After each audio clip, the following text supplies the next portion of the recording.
Hey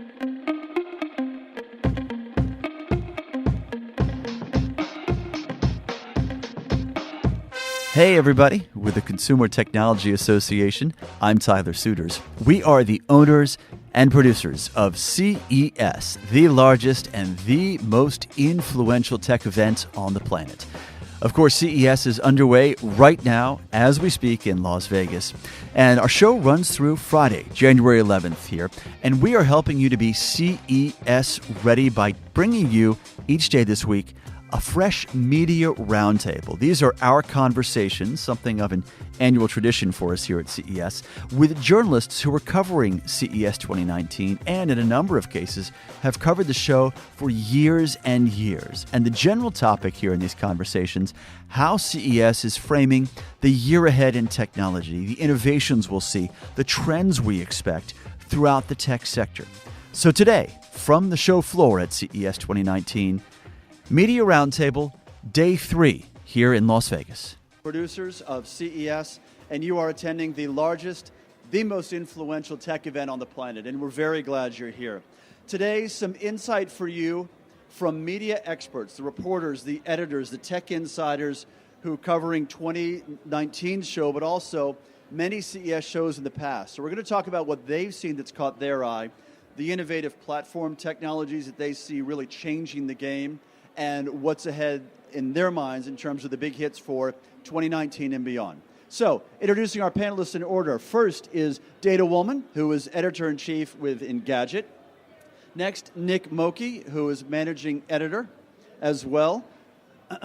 Matt Swider is senior editor with Tech Radar. And Dean Takahashi is longtime veteran correspondent with VentureBeat. Everybody, welcome. Thank you for... Oh, these are very plush seats. I think I sank down several inches there. Thanks for the time. Glad you're here. Everybody, get comfortable. It's a real casual conversation, and I'm going to back myself out of it as much as possible. Dean, we'll give you the honors to start since you were batting cleanup on walking on stage. What has caught your eye so far? One thing, 10 things? Tell us. Mic on? Yeah, okay. I tried out the Procter & Gamble Opte product, which scans your skin and then looks for the blemishes and finds them, and then basically spray paints or inkjet prints a bunch of treatment onto the skin and hides your blemishes. And this can last for a whole day. And it actually worked. I mean, I've got a pretty big dark spot on my face here.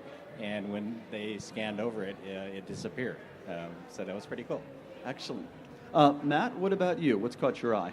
Well, I think that's really neat. I did something similar. It tried to age me by 20 years.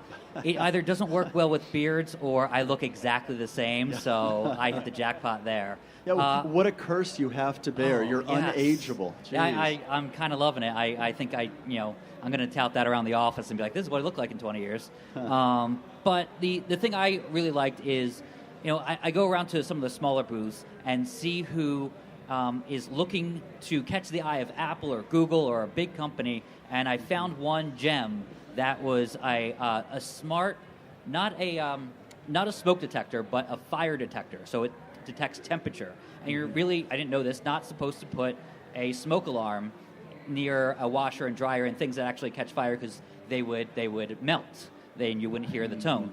Well, this person has developed a fire alarm that you put it near a washer and dryer, you put it near something that's going to burn up a Christmas tree, and it transpons that signal to another speaker. And it's a small company, but the CEO told me, hey, he's willing to cut if Apple or Google cuts a check to him, he's willing to sell, and he owns the patents. And I was like, wow, this is like a really great find, and it could save your life because you put it near the baby's crib or you put it near a tree. They even have a tree ornament, and if that thing catches fire, it still sounds an alarm somewhere else. So I found that to be really neat. That was like the big highlight of my show. So Nick, first an apology. I forgot to mention Nick is managing editor with Digital Trends. Sorry, I skipped right over that. I don't know why. Apologies. Nick, what about you? What are you excited about that you've seen this year? I am a total sucker for the car stuff. So I spent a lot of time in North Hall this year. I think one of the big trends that I saw that's a lot of fun is Everybody's in love with the idea of like the self-driving like living room. Everybody's building these cube cars or concepts of cube cars, where you're seated in like a lounge-like arrangement, and there's like screens in there. A couple different ones. It's interesting because all the designers are going kind of crazy with the idea of when you take the steering wheel out of the car, what else can you do with it? And everybody's trying to set their own version of it apart with something different. Kia is trying to read your emotions when you sit down and adjust the mood in the car to suit whether you're stressed or relaxed or whatever the case may be. But I think in terms of in that hall, in terms of sheer awe factor, the Bell Nexus, I know. The robot taxi, flying taxi. Yeah. It's bigger in person than you think it's going to be. I'm sorry? It's bigger in person than you think it's going to be. It absolutely is. And I don't know if you saw it when they demonstrate the rotors tilting, but it's really amazing. Like the scale of that thing, to even see that in the CES hall is really impressive. I agree. The nature of it, the size of it, the optics of it are fairly stunning. Dana, thank you for your patience. Yeah. Your turn, please. So I actually also had a vehicle of sorts in mind. One of the things that's really stuck with me throughout the show is that Hyundai first responder concept. The Elevate. Yeah, Yes. I call it the grasshopper. There are those 4 tall legs where it can go, in theory, where cars can't go. And I don't want to get too breathless just because there isn't a working concept right now, so we haven't seen it in action. But at a big show like this, where we're here for so long and seeing so many things, I just really love being surprised. Even if what we're seeing is so far in the future and it's not even working yet, I just really love being surprised at the show. What struck me about that, perhaps not in the animated demo, but in the small-scale demo that Hyundai did, is that I've seen this technology before, and it was in The Empire Strikes Back in 1980, right? It's the AT-AT walker, right? But it strikes a chord that what was so fantastical and beyond our reach only 40 years ago is now close to reality. So we went in general categories. Dean, you were digital health to some degree with your product. Matt, you were in the smart home. Smart home, yeah. Right, connectivity sector. Nick, self-driving vehicles to some degree, and it sounds like you're a bit there as well on self-driving. So these are just large-scale. Well, let's continue on that theme, and I'll start with you now, Dana. What is the one platform technology that you see as standing out this year? I think definitely Apple stealing the show and sort of becoming the unofficial star of the show without actually having an official presence here. I mean, I kind of had a slight hint of it ahead of the show, but I didn't know the extent of it. Just how many TVs would have iTunes and how many devices and TVs would have HomeKit. So that has been a surprise to me, just to feel Apple's presence at this particular show. How much of that is around the conversation that Apple started with privacy and security in general? Oh, how much of Apple's presence? Certainly that kicked it off, right, with the ad. Right. And now I think the conversation has shifted to their upcoming, presumably, streaming service and how many people they're trying to reach through various devices. Okay. Nick, platform technology? Yeah, in terms of a platform technology, I think I would actually keep it in the automotive space and go with cellular vehicle to everything, or V2X technology, which I know is a really geeky choice. But one of the things that one of the reasons that I would pick that is that Ford made a big announcement this year that they're going to build that technology into every car that they build by 2022. So this is something that for a long time. So to back up for a second, cellular vehicle to everything is a technology that allows cars to not only talk to other cars, but also talk to highway infrastructure. So your car can talk to a pedestrian crossing or can talk to a stoplight. This is something that's been very sci-fi for a long time. There's been a lot of battles over which standard to back. And I think this year, cellular vehicle to everything really popped out. We have a big commitment from a major automaker that's going to be rolling out by 2022. And that's really important for that technology because it's not worth anything if there aren't enough cars on the road to talk to, right? And Ford is committing to every single model, not just its premium models, by 2022. So I wouldn't be surprised if we see in the year ahead more automakers also backing the same standard, and within a few years here, there'll actually be something that we can buy. So Nick, quick follow-up question: does that then mean that 5G is an integral platform tech to enable V2X and V2V? It'll certainly help things with the V2X, but the interesting part is I don't think that technology needs to wait on 5G. Wow. Because they actually have demos of this working today. It is cellular technology, but it doesn't require 5G. 5G would enhance it, but it's not a prerequisite. So I think that's exciting because the 5G rollout will take a while, and so as we're waiting for that, I'd hate to see this technology hung up waiting for all of the 5G towers and whatnot. Right. Fair point.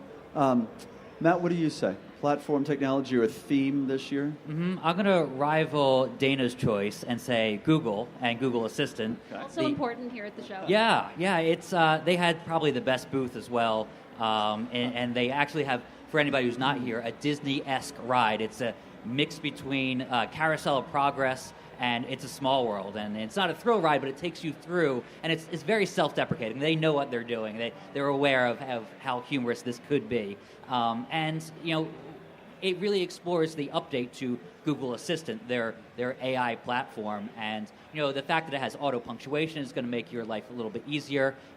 It was explained to me that it has a bias, so if you are looking up something about the Cherry River, which I didn't know what that was until it was explained to me, and you look up something else about it as well, it's going to know not to spell it like cherry, like the fruit. So I thought that was really interesting how it's incorporating something that you've typed in before, even if it's a while ago, and it's going to learn what you need to what you want to know in the future.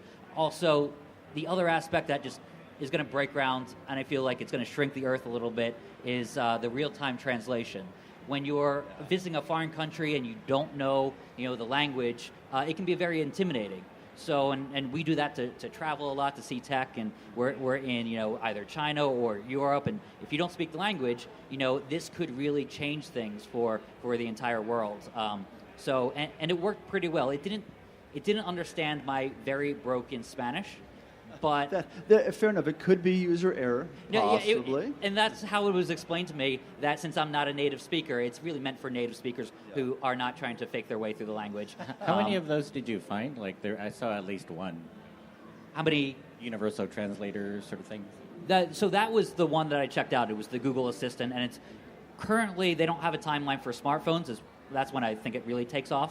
But they have it for the Google Home Hub and all the Google Home products, all the speakers out there. So, if you go to a concierge desk and you're looking to check in and you say, "Donde está el baño?" Which is where's the bathroom, and you're in a rush, it'll translate that to the person and they can speak English to you and you can learn it. That's the one bit of Spanish that I remember from high school. My teacher, my 7th grade teacher, told me not to forget that one. I succeeded, but it couldn't understand it in my context. That's a pretty utilitarian phrase and effective. Yeah. That's the one I know in all languages. So, Dean, okay. please. So I think I would mention 3 things related to power as very interesting or foundational. I think USB-C, for example, enables you can get rid of all your power adapters, right, and use a universal power adapter. You could now use a battery pack connected to USB-C to charge your laptop, right, and that's been such a royal pain in the butt here at CES for a long time. Or anywhere. Yeah. So I think the augmented reality glasses, the glasses can get a lot thinner now, and they can actually be wearable, very clear. Yeah. Does the design matter? wires going back to your smartphone or a computing puck in your pocket, right? Yeah. I don't mean to interrupt. I'm sorry, Dean. But does the look, the visual for the non-wearer matter to you? Is that a critical element of it? That it looks like you're wearing glasses? It just has to lighten glasses? up those glasses. They're way too heavy right now. Like the Magic Leap is just insanely heavy. Right? So move closer to actual glasses, right? Yeah, much closer. DigiLens is an example of one of those that had that, and Nreal is another augmented reality glasses company that did the same thing with the USB-C wires down to your phone. And then I think Zero Mass Water out there in the central tent uses I love that. solar energy combined with air to make water in a panel that is just like a solar panel. Yeah. And it doesn't even have to be connected to electricity, right? It just and the CEO of the company said he can make 600 bottles of water for his family now of 4, so they don't have to use any other water in their house. Right, and they're just starting to deploy this on a mass scale, and that's just amazing. And then Matrix Industries is making this thing called the Power Watch 2. that never has to be charged. It's a wearable watch that uses body heat power and then solar power. The combination of the two gets enough energy now so that they can actually have a very bright display with real graphics, kind of like an Apple Watch, and you never have to charge it. And I think that trend of just, like energy conservation, energy harvesting is going to be an amazing thing. There's companies like Cypress Semiconductor that are really behind the energy harvesting trend for devices like the Internet of Things, and so I think that will also be very foundational. Right, somewhat under the heading of resilience too, right? Which is something new to CES. One of the key themes that I've seen is the idea of artificial intelligence here at CES 2019, and I think each of you touched on it in some way, shape, or form. Open question to the team here. Where is AI right now? And I want to break that into twos. One, today, right, in terms of adaptability and acceptability. Two, take it as far out in the future as you want. Everyone is leaping to answer that question. I think what's interesting about CES is that we're always learning about products, but now it feels like this dawned on me that they're learning about us more than we're learning about them. I found that fascinating. It's currently it's in headphones, and they're gonna, learn the type of music and how you want to listen to that music and the volume and so forth. That's interesting, but I fully expect that to expand into, a Minority Report type of, you walk into a room and everything's set to how you want it to be set. So we're getting there, and it's about those personal preferences that are already set, whether it's on your phone or through a tablet. But I expect that to be expanded to the smart home a lot more. Sure. And I think the one area they need to do a lot better on is ease of use. My parents are in their 70s, and I tried to set up an Amazon Alexa the Echo speaker for them. I set it up through my phone. I wanted to get them into the, transfer it over to them and have their account get on there. And you can't. So I had to delete everything and do it through my parents' phone, which was, they don't have as good of a phone as I do. I upgrade every year. So that's the reason I wanted to do it through my phone. But I just found that to be intimidating for them, because the setup process is a little more daunting than actually using the device in the end. And I think that's one of the key areas, is ease of use of these products that these companies can get they make up a lot of ground on. Incidentally, had the same process with my folks who were in their 70s at Christmas time, and they had the same thing. Had a brand new smart speaker, and the setup went well when my brother and I helped them along the way, and now they're talking to it more than they talk to each other, which I think is a plus. Dana, please. So this is top of mind just because I was leading a panel yesterday on transportation here at CES. But I've been thinking a lot about the transfer of data between vehicles and local governments for everything from the car knowing how long it's going to take to get to the next green light and keep hitting the green lights. And then meanwhile, there's another startup here that is working on sending trauma information to their first responders when there's an accident. Precisely, right. So I've been thinking a lot about that during the show, the trade of data between the private and the public sector, and specifically between transportation companies and local authorities, and thinking of the trade-offs there. To what extent is it for good, and to what extent might it feel intrusive at times? So I've been thinking a lot about all those questions here at the show. I had a Nick, sorry. please.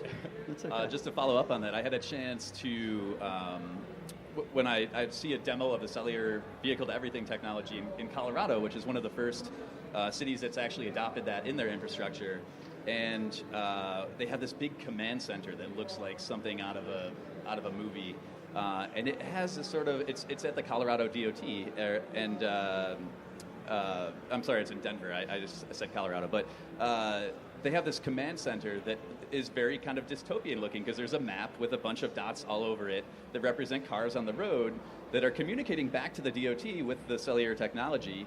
And they haven't really decided yet whether you'll be able to turn that off when they start introducing this into cars. And most automakers have kind of indicated quietly that they probably won't let you turn it off, because it's kind of a safety feature in a way, right? Because if your car is not talking to other cars, it's kind of like if you were to just switch off the transponder in a plane and try to land, Well, and it diminishes the value of the overall data, right? Absolutely, with the fewer samples. So there is a lot to be gained from your car talking to local government, and the DOT can get a lot of great data on that. I mean, they can use the accelerometer in your car to find potholes. I mean, there's all sorts of options opened up, but there is that like privacy concern too, that you are a dot whether you want to be or not. Right, and some unresolved questions of whose call is that at the end of the day. Just kind of related to that, I saw the demonstrations of the in-cabin sensing that's going on in cars now. And so not only are they trying to sort of sense everything going on outside and whether there are pedestrians or hazards or other cars that they have to watch for with all that AI processing in the car going on there, but they're also looking inside the cabin and sensing, how's the driver? Is the driver drowsy, right? I think that's okay. It's a good thing to detect. Is the driver distracted? Yes, probably a good thing to detect as well. Will you stop the driver from driving if the driver is holding a phone, right? That's a little command and control top down. And then they're also sensing the emotion of the driver, like Panasonic mentioned this. And that's kind of weirding me out a bit. Like, it's like, okay, if I'm really in a state of road rage, maybe they do want to stop me from driving, right? But if I'm just kind of, emotional about something, what are they going to do? Are they going to report me to my insurance company and say, this person is not fit to drive? So, it just really weirds you out when they're detecting things inside the car about the state, your state and the state of your passengers as well. Are they going to record this information, or are they just simply, going to use it to operate the car, the self-driving car? Right, just more reactive. So one more topic for the entire group here, and Dean, you're the one who initially touched on it, but digital health here is advancing so quickly, and it at times you have to look for it at CES because it's B2C and also very much B2B, right? We'll be the end receivers on that. What have you seen in the digital health space, or that expands to health and beauty and fitness overall, that caught your eye and really has your attention, or at least started you thinking about what's to come? Dana? I think two for me. So there was the Omron wearable blood pressure monitor. It's sort of a blood pressure cuff that's built into your wristwatch. So that was interesting to us. And we also saw the D-free bladder monitor for maybe the elderly or other people with certain conditions. And we just appreciated the idea of this device helping people restore a little bit of dignity to themselves. And maybe if they're using fewer adult diapers, also maybe it's a little more environmentally friendly as well. I think that's an insulator. Yeah, so that was interesting to us as well. Yeah, two good ideas. Any takers? Matt, please. Yeah, there's one thing I checked out, and another thing that's similar and even more futuristic that I'm going to check out after this. First one is Oral-B is making an AI toothbrush. So I'm going to leave the AI to brush my teeth. And basically what it does is, instead of counting down to like, oh, you should have all four quadrants with equal time, it'll actually detect you are not brushing in this quadrant, you're not brushing in that quadrant, and it'll tell you, hey, you're this is your dominant quadrant that you're brushing in, and you skip the lower level of your teeth. That's really interesting. There's a company that's going to take, his name escapes me, that there's a company that's going to take it to another level, and that you almost have dentures that you put in your mouth, and you squeeze some toothpaste on there, and it's supposed to brush your teeth in, I think it's 10 seconds. I have questions about that. I do. Namely, does it take longer to set up than it takes to work? That's true. I'm going to test that out, and hopefully I have clean teeth afterward, after having lunch. So I just find that to be super fascinating because not even in the U.S. but other countries where the brushing your teeth is a tough task, or developed countries. That's really where I see this taking off. And it's going to be cheap and easy, apparently. We'll have to test that out because that's part of our jobs. But I'm really fascinated by that in the digital health space because, it's not just, smart scales and fitness trackers these days. It's everything. And I kind of like, companies that do that, kind of like Nest, that explores something that's not, very tech friendly. And they kind of, take that and make it give it a tech angle. So I really appreciate that about the show and seeing that stuff. Yeah, interesting. Dean, you were leaning in, sir. Yeah, I was actually using this VALIAR imaging fall detection technology that's based on radar and radio waves detection, and it's a really clever product. And they say it's non-invasive because it's not a camera, right? You just stick it on your wall in a house, and I put it in the home of my 85-year-old mother, and I got, in the first 24 hours, I got about 12 false alarms, right? And so it's actually telling us a lot about like how it has to be refined, I think, right? So they had to, they first, they didn't quite tell me that I should have put it in the bathroom instead, and that it was going to cover a 3 meter by 3 meter radius, and so I thought it was going to actually cover her whole studio apartment, right? But it didn't. And so they actually say they can change the range that they can cover. So now they're reducing some of these false alarms that way. But they did say that most of the falls occur in a bathroom, and so that's the key place you want to cover. But you don't want to put a camera in there because the camera can only cover a certain range as well, or whatever it sees. And who wants a camera in their bathroom, right? But this kind of technology, could be the solution. It just has to be, I think, refined a bit. Mm-hmm. Final question for the group, as we're running low on time here at the CTA stage.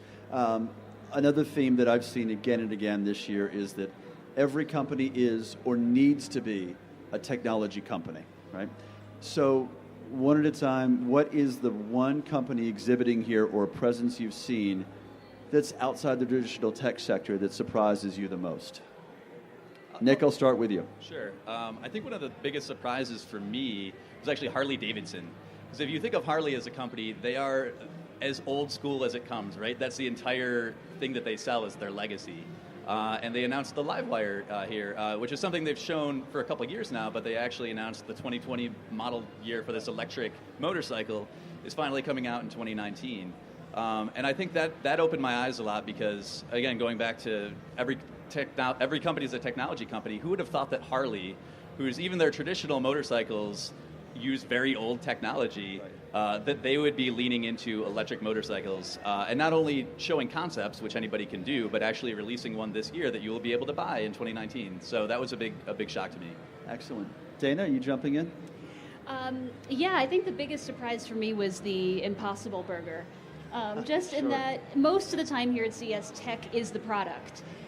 In this case, tech is the means to the end, which is also important. It's this lab-grown burger that is super convincing as a meat substitute, but it's not necessarily something you think of as a tech company. And I think in part because we're not used to thinking of tech as the means here. We think of tech as the thing. Yeah. Did you get to sample some of the food? Absolutely. What did you try? I had a White Castle slider. And I wouldn't have known I was eating a veggie burger had someone not told me. Yeah, that's neat. What do you say, Matt?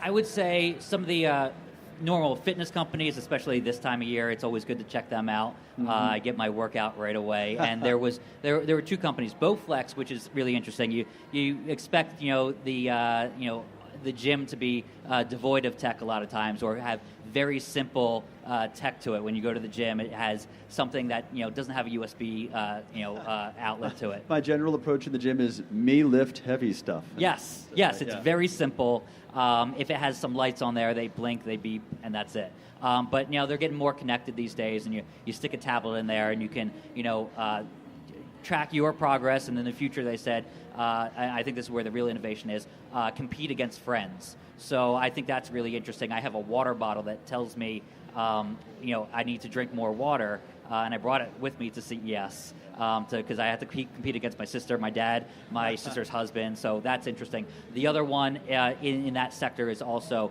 they had there was a boxing demonstration. So they had a bag that you are pummeling. Right. And it counts your punches. Yeah. And I'll say I did 1,000 punches, but it was probably a lot lower than that. It just felt like that. And that was one of the first things I checked out. Next year I'll wait till at the end of the conference because that tired me out. Yeah. Dean? I liked Procter & Gamble a lot. I mean, Right. they were here for the first time in their 182-year history, and they showed 5 really cool products, like the Gillette heated razor, the blemish remover that I mentioned, a skin advisor, the smart toothbrush. And, it reminded me of that Carnival Cruise keynote a couple of years ago. Yes, where, 2 years ago. They had the wearable that you could order a drink and somebody would bring it to you because they knew where you were on the ship, right? I like how that, these existing big companies can use it and sort of bring technology into their existing products, and the technology just fades into the woodwork, right? It's still the same kind of product, but just, like a smart razor or something, it's just better. Yeah, I would just throw one out, and it echoes what you said, Dana. That is, technology is a means to an end. John Deere, right? Iconic American company along the lines of what you were saying, Dean, about Procter & Gamble.